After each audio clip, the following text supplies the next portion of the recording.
বক্তৃতা করবেন আলহাজ হাজী ইব্রাহিম হোসেন, পশ্চিম মেদিনীপুর।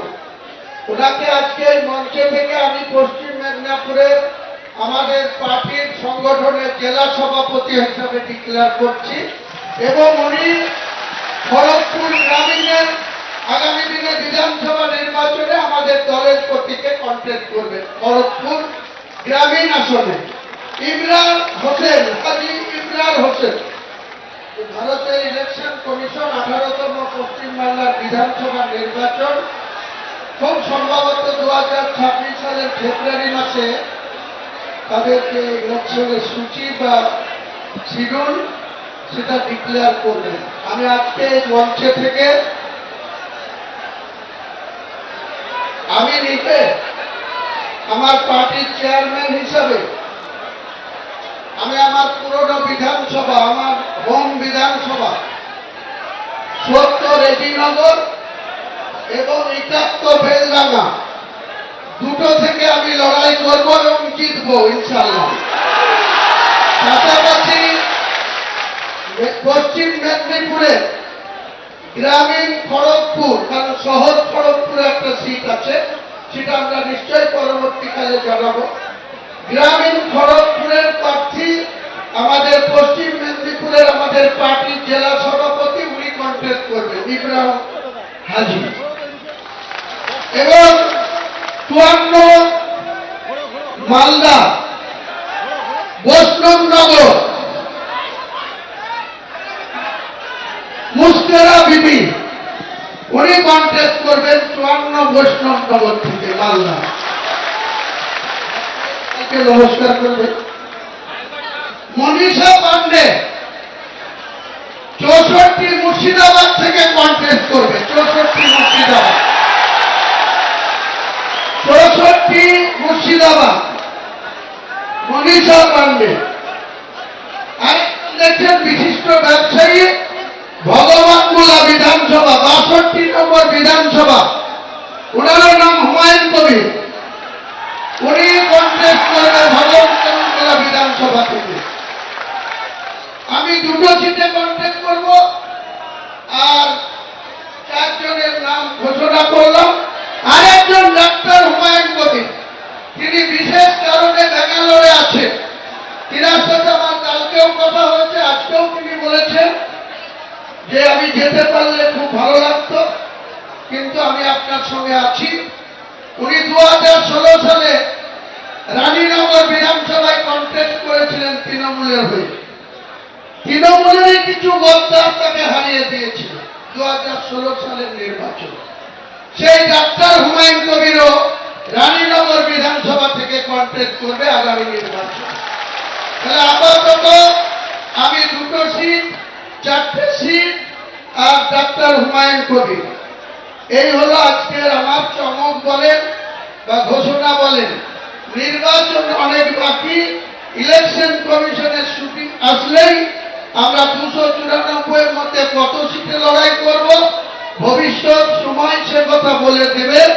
আমি আজকের দিনে বাংলার মসনদে যারা আছে তাদেরকে ক্ষমতাচ্যুত করার উদ্দেশ্যে এবং যারা ক্ষমতায় আসতে চাচ্ছে 2021 সালে তারা বারবার দিল্লি থেকে দিল্লি প্যাসেঞ্জারের মতো প্লেন আসতো আর যেত, উঠতো আর নামতো। সেই বিজেপি বলেছিল স্টিমার 200 পার, 77তে আটকে গিয়েছিল।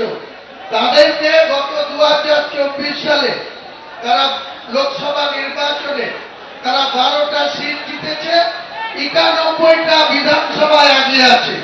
তাদেরকেও 100 গণ্ডিতে আটকিয়ে রাখার উদ্দেশ্যে আমরা আগামী দিনে কতগুলো বিধানসভায় লড়াই করব সময় মতো আপনারা জানতে পারবেন।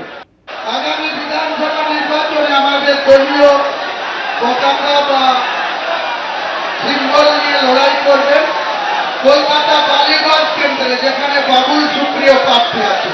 নিশা চ্যাটার্জি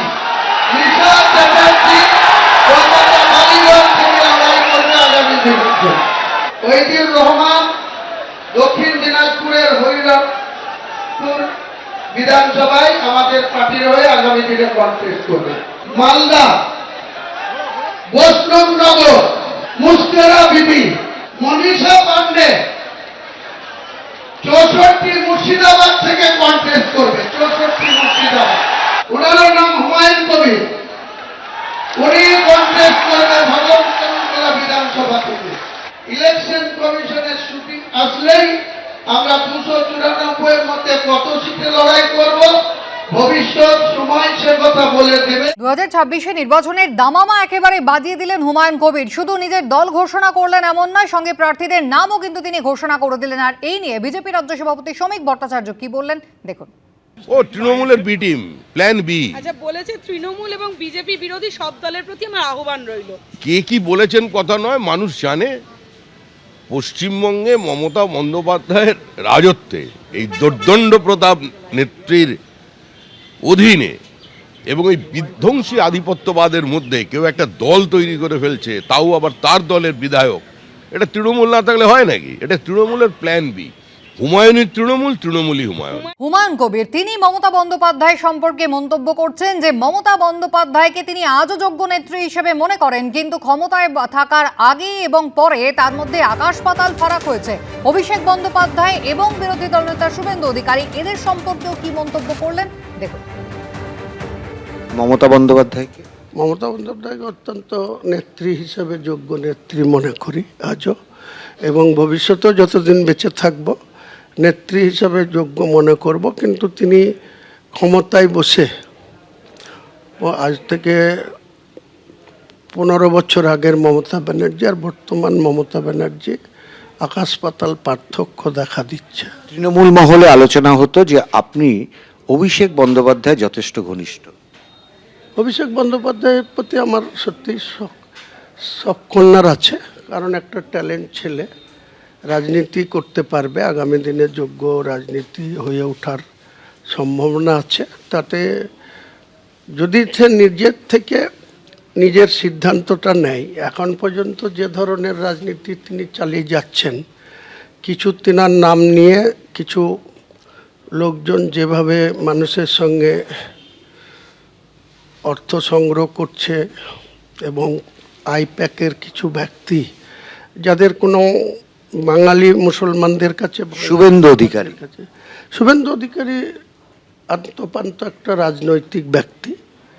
সে কখনো সাম্প্রদায়িক দলে গিয়ে কথাবার্তা দলের পক্ষে অনেক কিছু উল্টোপাল্টা বলছে, কিন্তু একজন একটা রাজনৈতিক পরিবারের সদস্য।